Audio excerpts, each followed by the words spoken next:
Hey y'all, what's up? Welcome back to another episode of the Poetress Project.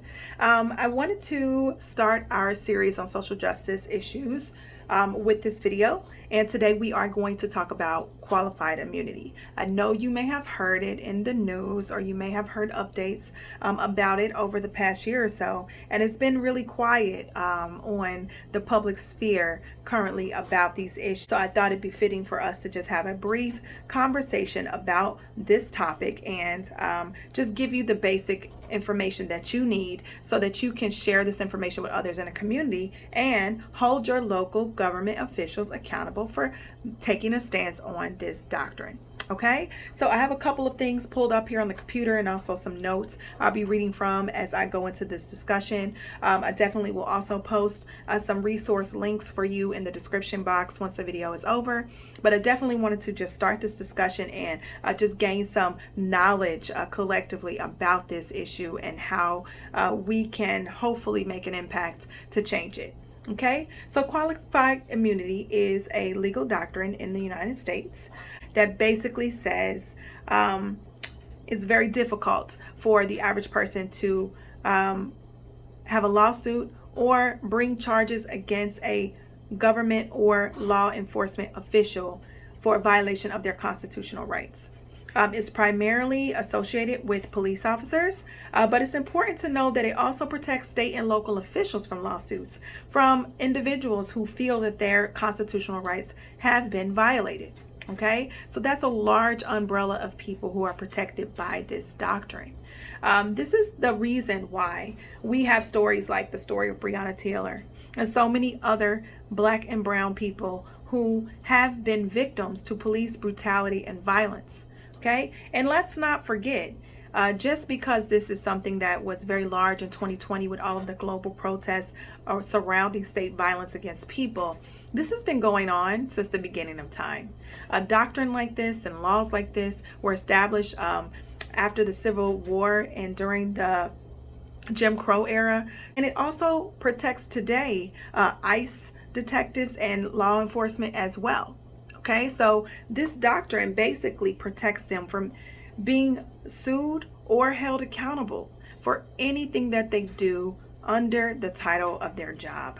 It's really scary to think that something like this can exist. Okay, for example, let's put this into context. If you're in the medical field and you make a mistake on your job and somebody loses their life, or they incur a life-inflicting situation based on your practice, you can lose your job. Okay, and it may be very difficult for you to get back into the industry at that same level with the same respect and the same sort of notoriety that you had before you made that mistake. And let's face it, mistakes happen. Okay, I'm not saying any of us are perfect, but my point is, knowing this, that you basically will not be held accountable if you make a mistake, it paints a completely different picture if your entire career is on the line. Okay, we hold doctors and nurses and other medical staff to a higher level of accountability when it comes to our health and health of our family and our friends. Why is this not the case for police officers or state and government officials? But obviously there are racist cops, there are racist government officials that are maintaining a white agenda that does not include the safety of Black and brown people. It's very clear. So this doctrine, from the time of its inception, has been protecting these people from being held accountable for what they've done. But police brutality is a rampant force of murderous death for people in the Black and brown community. I am here to tell you that this is not okay. I did a story on my radio show, Objection to the Rule, back in the springtime, because New York City became the first major city to ban qualified immunity for police officers back in April. This was huge. Okay, this was very huge for New York City. However, I think there was a little bit of confusion because this was New York City news, meaning that just our city actually had made some way with this. But the fact that this was actually something that was established and banned in the city was definitely a step in the right direction. Okay, New York has made a lot of very progressive law changes this year, and banning qualified immunity for police officers was probably the most substantial one. However, this is a federal doctrine. Okay, that means that it is protecting people in all 50 states. I think that's absurd that you cannot sue someone because they are a government official or a law enforcement member if they murder you or anyone else in your family in the line of duty. And we all know it. People get murdered for just being black. People get murdered for being woman. People get murdered for being illegal immigrants. People get murdered for eating Skittles or taking a jog. This is not a joke. This is a serious issue, and if there is legal doctrine in place to protect them from being held accountable, what does that mean for us? There is some very specific language that protects them. There are the words clearly established, meaning that the only way anyone can be held accountable is if there is a way for the courts to find the officer liable for a very similar case or a similar violation from another factual situation, meaning they would have to have a previous charge of the same nature in order for this to be tried and true. Okay, well, how will they have a previous clause if they are protected for anything that they do? It's a circle of bullshit, if you ask me. And it's important for us to understand that it's this legal doctrine, this language of the law that really changes the outcome for all of these officers or law enforcement or ICE officers or government officials who get away with murdering or tampering with the constitutional rights of people. Who are they protecting and serving? Themselves? The racist white agenda that holds this country true? I'm not exactly sure. It's definitely not me and you. But my point is, we need to put some pressure on these local officials to change this. If this can happen in New York City, it can happen in any city.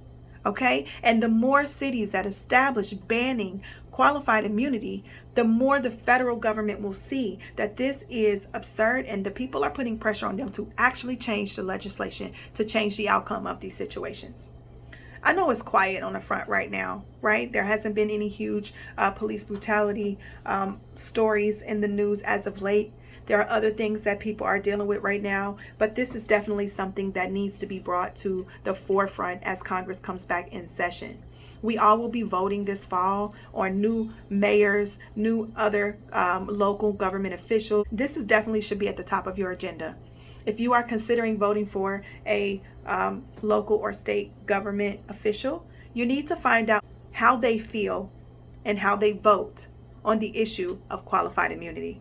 That you need to have a full understanding of what they're going to do to hold officers and government officials accountable when they break the law, when they kill people or violate constitutional rights.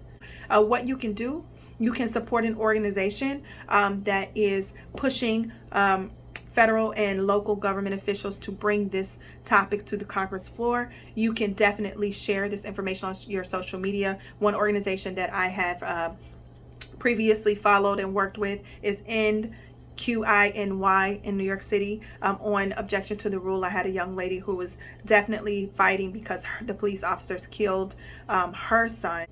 He was in prison, so they were guards that had killed her son in the line of duty, and no one is held accountable for his death while he was in prison.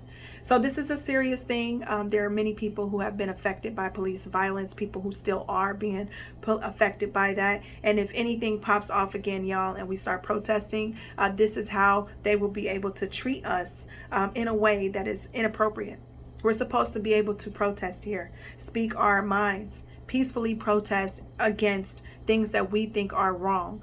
And when cops can beat us, sue us, arrest us, spray us, kill us without being held accountable, you can only imagine what can be done and what has been done already. So I'm asking you to do some research. I'm asking you to share this message and this knowledge. If this is something you care about, if it's important to you, please take the time to educate others in your community and hold your local elected officials accountable. Okay? We have to get back in this game. Let's not forget all of the turmoil that was caused last year and all the years before. I invite you to join this conversation.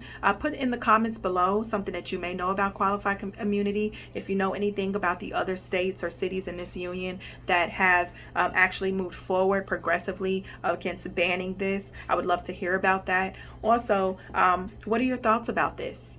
How do you feel about this? And what do you think we can do to really change the tide about this conversation?